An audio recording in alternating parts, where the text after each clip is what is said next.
All right, back in the kitchen, or not, we're not in the kitchen, we're headed to the kitchen in a few minutes, but right now we're talking about more ways to save money, and Rebecca Ehler is here from Bank of Luxembourg. Good morning, good to see you. Good to see you too, Amy.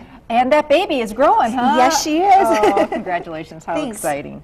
So, first of all, we were talking about one of the first things to do if you're finding that you're just always short on money is to kind of take a look at what you're spending. It's not an easy thing to do, but boy, can it be enlightening. It really can, and probably the best way to do that is to literally save every single receipt that you have for the entire month, no matter what the amount is. So some people always try to save some of those larger receipts to pull up some of those larger items, but it's amazing how quick those $2, $5, $10 trips to the store or to the gas station or to money for the kids can really add up over time. So when you're looking at your budget, make sure you look at every single penny that you're spending, and it does need to be a joint effort for everybody in the house. So your receipts, your spouse's receipts, if you have any money that you're giving to the kids for lunch money, things like that, make sure you're keeping track of everything. And then at the end of the month, kind of go through it all and wow, get your pen and paper out, and I think you'll be surprised at some of the numbers. You really might be surprised at the end of the day, and that's where you pull in exactly what your income is.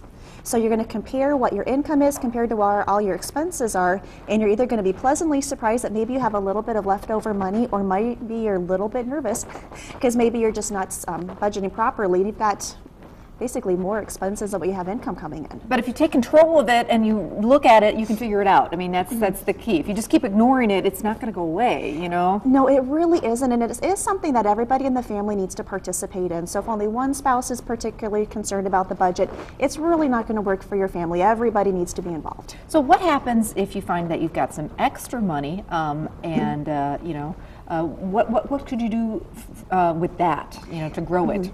Extra money is exciting, so you've got a couple of options. One could be start to save for some of those future expenses. So maybe you're looking at the couch and thinking this might have to be replaced in a few years.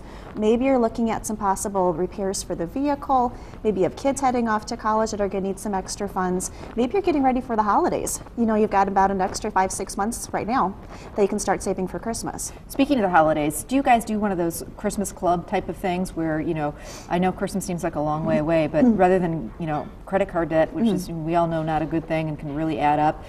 Can you start maybe looking at that right now? You sure can, and this is a great time of year to start looking at that, because you do have about 5 or 6 months until all those Christmas ads do start coming out. So you're going to have a little bit of time to start budgeting and preparing for that, and you can start setting money aside every single paycheck. So maybe you're noticing you've got an extra $25, $30 each month that you can start dedicating towards the holidays.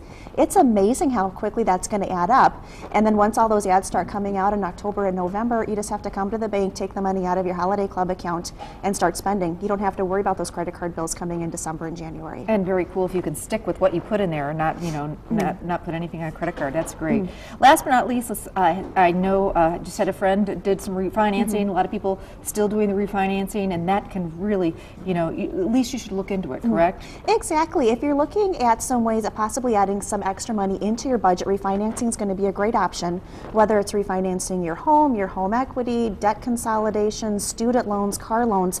It's absolutely incredible how a little bit of extra money coming out of those loans is really going to add into your extra budget money. You know, so even if you can save $25, $50, $100 a month, it does add up over time. It sure does. Thanks so much, Rebecca. Great to see you.